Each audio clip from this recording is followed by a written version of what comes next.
Hello and welcome to the Friday Business News Report. It's now time to bring you a feature on the show today as we focus on the tourism sector, the global impact of the first wave of the COVID-19 pandemic, and now the second wave continues to throw devastating blows to the tourism sector, especially for countries highly dependent on tourism revenues. United Nations Secretary General Antonio Guterres, in a report last year, warned that up to 120 million tourism jobs are at risk, with the economic damage likely to exceed well over $1 trillion in 2020 alone. Now, for Nigeria's tourism industry, it must continue to hold its breath this year and also show some grit amid the second wave of the COVID-19 pandemic.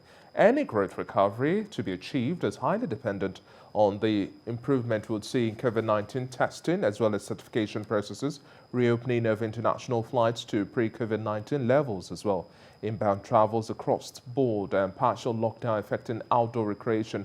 Hospitality businesses are also having an impact on jobs and would eventually have a much more devastating effect in the industry, from job losses to crippled opportunity for revenue generation. Now, to discuss this and much more, I have with me Ifetubo Awana, the Managing Director and CEO of Vanguard Tours. Good to have you on the Breakfast Show today. Thank you for having me. Now, if we are trying to paint a clear picture of the devastating impact the COVID-19 has had, we would like to look at countries within the Middle East and Northern Africa. Those are economies that are largely dependent on tourism revenues. And for Nigeria, we were still trying to groom the sector. We're still trying to set and put our best foot forward, and then we were hit by the COVID-19. So many centers have been shut during the first wave, and the second wave, it seems like there's no room for opening. What's your take on this if we are likening it to the aviation sector, which has still had little bits of breather here and there? Well, it's been very terrible. For Nigeria, however, it's mixed feelings, because on one hand, it's devastated our industry. On the other hand, it has also gotten Nigerians to start thinking inwards. So for the first time, you're also looking at Nigerians who realize that there are very limited options traveling out of the country, and that they need to look at places that they can go for a holiday around the country. But of course, because a vast majority of our tourism industry practitioners depend on all of the services from aviation for outbound travel and all of that, the impact has been massive. Of course, you're talking about 120 million out of 330 million jobs. That's 30%. So if you look at 30% of that same number in Nigeria, then you can imagine the devastating effects that's had on our industry. And cautious optimism is the sentiment. Everyone is just trying to remain optimistic despite the challenge of the COVID-19. But do you think we'll see people still have that enthusiasm to move around, to go to tourist centers? Let's look at the Christmas holidays, for example. Not so many people traveled or moved around or visited tourist centers, not even visit family. Well, the reality is that for Nigeria, a lot of the hospitality businesses actually did enjoy a boom in December, because, of course, now Nigerians had nowhere to go to. And there's a lot of apathy towards outbound travel. But these then meet the pre-COVID-19 levels. For December, it actually did surpass pre-COVID-19, because usually in December, Nigerians will travel out of the country.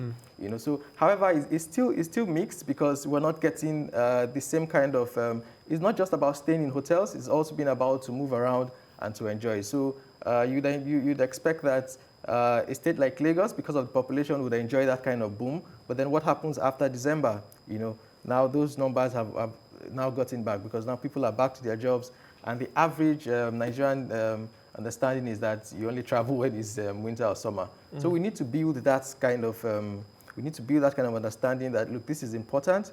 For one, tourism has you're looking at the employment and the economic benefits that come with it. So if we cannot get our people to travel around, then you're looking at loss of massive losses of jobs for Nigerians. For recovery prospects at this point in time, every single thing is hinged on vaccine deployment. What sort of support, stimulus do you expect from government at this point in time to support the tourism industry? We saw 5 billion naira bailout for the aviation sector. That's just a meager amount, but it's better to have little than nothing at all. What do you think we should be doing in line of the tourism sector as well?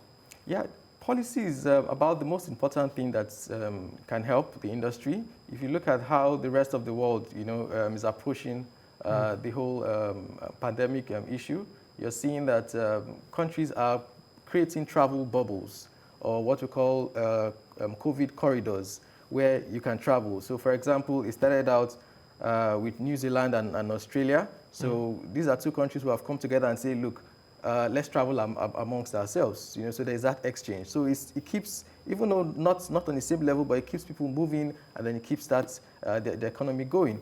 You also had that with Singapore and Hong Kong, and of course in Europe as well. The Baltic nations also did that.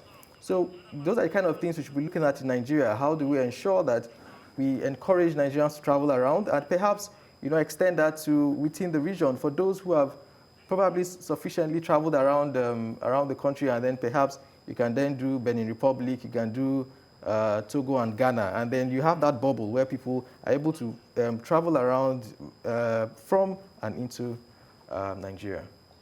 Okay, so now let's also talk about for the tourist centers and then operators within the value chain as well. What sort of measures do you also expect to be put in place in terms of hotels and tourist centers, so that then we can have a gradual reception of and then tilt back to a bit of normalcy? Well, for the stakeholders in the industry, it will take a lot of discipline. It's very important that we're able to build confidence. In terms of safety measures, yes, I mean. Yes, safety measures, yes. We need to be able to build confidence. People must know that they are safe, that the chances of them, getting the virus when they visit a hotel or when they travel around is very reduced. So for all the operators, whether they are hoteliers or tour operators or tour guides, they must employ, the best practices. Of course, the SON and has been working with the industry stakeholders, to build those guidelines. And those guidelines, if properly, adhered to, will help us to build that confidence and help Nigerians see that, yes, COVID is out there, but it's still safe to pretty much travel around. And also replacing, for example, for airlines now, you have replaceables, your wares, and then reducing the meal plans and all of those. What sort of adjustments do you also expect operators within the value chain to also incorporate now in terms of spacing, capacity, and much more conversations around that line? Yeah, it is difficult to actually look at all of those options, but of course, just like you mentioned, every subsector of the industry, they're looking at the different ways that they can reduce, people coming together and staying closer than the 2 meter range that the COVID health guidelines have said we should not. So for tour operators, for example, the number of people on the bus has to go down. The standard is you are looking at probably between half and 2/3 of the original capacity of the bus. So that's telling also on the bottom line for these businesses. But of course, it's more important that we're able to build that confidence level and of course get people traveling. Well, we hope that the tourism sector will definitely receive a breather, and then the vaccine deployment also helps us to heave that sigh of relief at the end of the day, because it's a whole lot of blow the tourism sector. It's almost non-existent at this point in Nigeria, and we can only hope for the best. Our fingers remain crossed. Thank you very much for your time on the Breakfast Show today. Ifetubo Awana, it's been a pleasure. Thank you for having me.